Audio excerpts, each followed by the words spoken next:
Is K-pop finally breaking the Grammy glass ceiling? With Rose making major moves in 2025, fans are already placing bets on Grammy Gold. From viral hits like a PT to the recent drop On My Mind, she might just have two shots at Best Pop Duo Group Performance, and fans are fired up about it. But will she win, or will Grammy favorites stand in her way? Let's get into the predictions, the politics, and the pop power plays.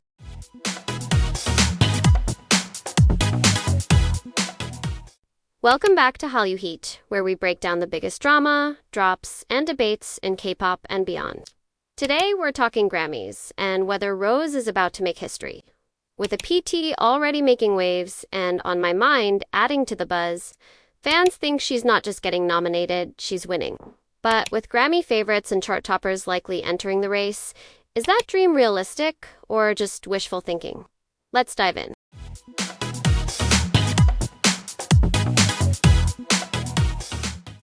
Could this be the year BLACKPINK's Rose wins her first Grammy? According to fans, the odds are looking better than ever, especially with two major collabs in play. One user boldly predicts, Rose is going to win a Grammy this year. Between a PT and now On My Mind, she's going to have two nominations for Best Pop Duo Group Performance. That's 2 out of 5. Those are good odds. Many agree that APT has the commercial numbers, while On My Mind might check the box for artistic flair. Another adds, APT has a lot of the commercial success needed to win, and On My Mind has the creative sound needed to win. Others are more skeptical, pointing out fierce competition and Grammy politics. As one fan puts it, if Atlantic pushes it, she will get nominated and win. Also, Bruno is a Grammy darling.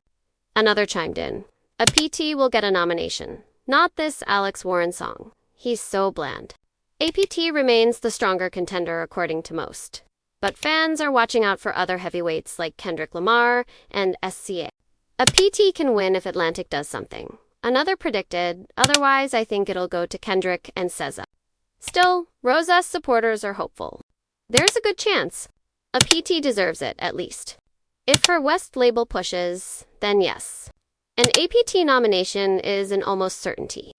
If Rose ends up taking home a Grammy, it would send shockwaves through the K-pop world, not just for the win itself, but because she'd be the first K-pop soloist to do it. Ahead of her BLACKPINK bandmate Lisa and global icons like BTS, who released Grammy-leaning tracks before her.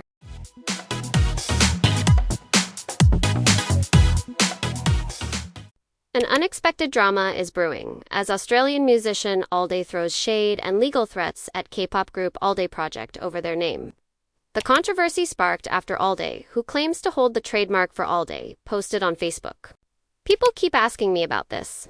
I have a trademark on the name Allday. Maybe I don't have 20 billion streams like that K-pop shit, which mostly sucks, by the way. But I do exist and own the trademark to my name. Prepare for the greatest legal battle of all time. Fans and critics were quick to respond, mostly mocking Allday's aggressive tone and questionable choice of words. One comment summed up the general vibe.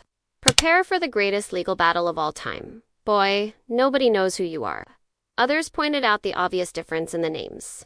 Allday does not equal alldayproject. Still, some acknowledge that, despite the harsh words, Allday might have some legitimate grounds. If he can prove that the similarity in names is hurting his brand or confusing listeners, a music insider weighed in. If he could argue in court that their names being so similar is negatively affecting his business in the industry, like making it harder for people to find his music, then he may have a shot. It'll probably just end in a settlement. On the flip side, fans of K-pop and Allday Project criticized Allday's public attack on the group and the genre, calling it immature or even xenophobic. Whenever I hear K-pop sucks, my mind immediately goes to either ignorance or just straight-up xenophobia, racism. The situation remains uncertain, but ironically, all the noise might end up boosting Allday Project, who just debuted, more than hurting them. As curious eyes turn to the group caught in this unexpected name clash.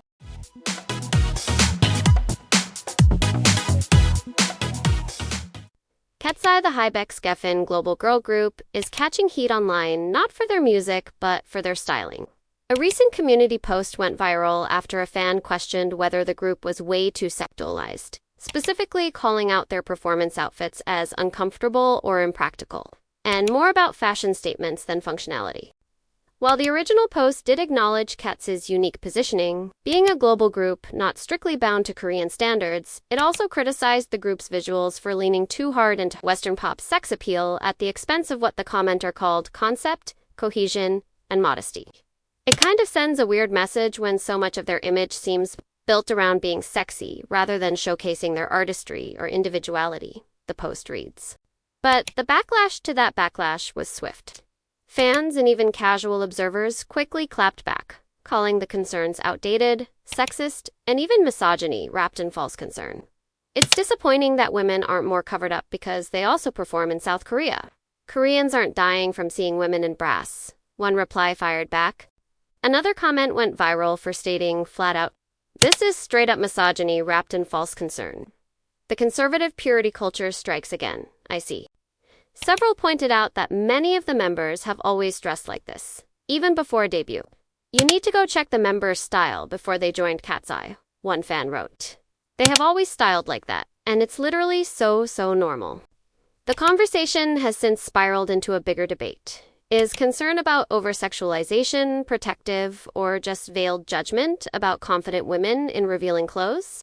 And in the age of global K-pop crossovers, how much of this critique is rooted in cultural expectations or even discomfort with female autonomy? Whether you love or hate KATSEYE styling, one thing's clear. This is not your typical K-pop girl group, and they're making it known with every stage outfit.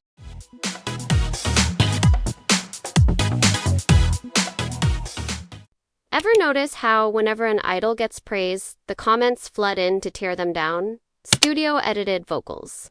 Can't even dance? Only popular because they're handsome. Why the hate? It's classic tall poppy syndrome. Fans get jealous when someone else shines too bright. One fan spilled the tea. People want their faves to be better, so they drag others down, even if unconsciously.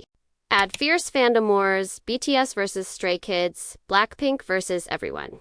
And suddenly, praising another idol feels like a personal attack. Another blunt truth? Some fans act like experts just to feel superior by trashing popular idols. The irony? These same people complain K-pop fandoms are toxic while fueling the drama themselves. One frustrated fan said it best. "You can't even compliment anyone without someone trying to cancel the fun." Much of this mess boils down to insecurity, jealousy, and the desperate need to protect one's identity tied to their favorite idols, until fans learn to appreciate talents without comparison or competition. This drama will keep feeding itself, and K-pop's biggest stars will continue to get dragged through the mud, even when they're shining their brightest.